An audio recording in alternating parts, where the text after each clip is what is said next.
năm tôi qua làm sáng tác ông đèo bên cho nữa thế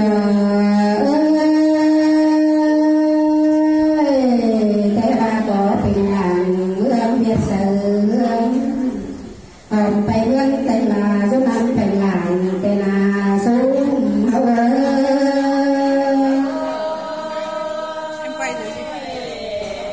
quay à anh là trên báo hải anh là thằng há sòng tê na con theo cả những làng tình tê na số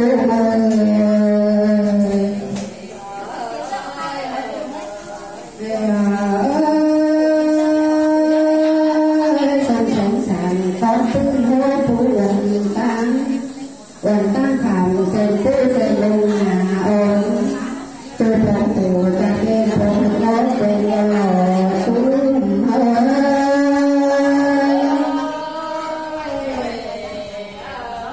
làm người em đang hào lòng làm cầu vì say uống có má tê na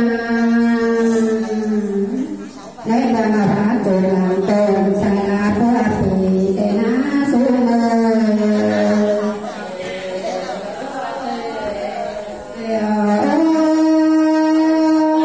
làm cầu thì say uống vì tàn có má tê na làm cầu thì say là mình hương đầu đầm phú có cầm kết mạnh còn từng tăng lao cứ tê na xài có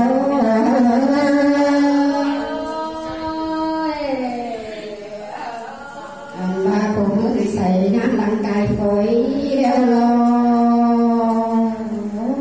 áo bào thể phổi này ra thai hoa hồn sự gắn leo lò xuống mười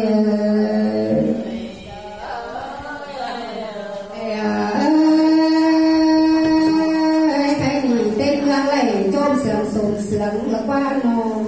chú giờ này bạc bồng xương áo lan bồng đeo lô không còn cứ thả bàn là thầy là chủ phượng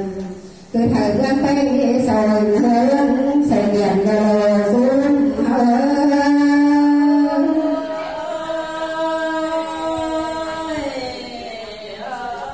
là xây điện cứ vừa nôn hơn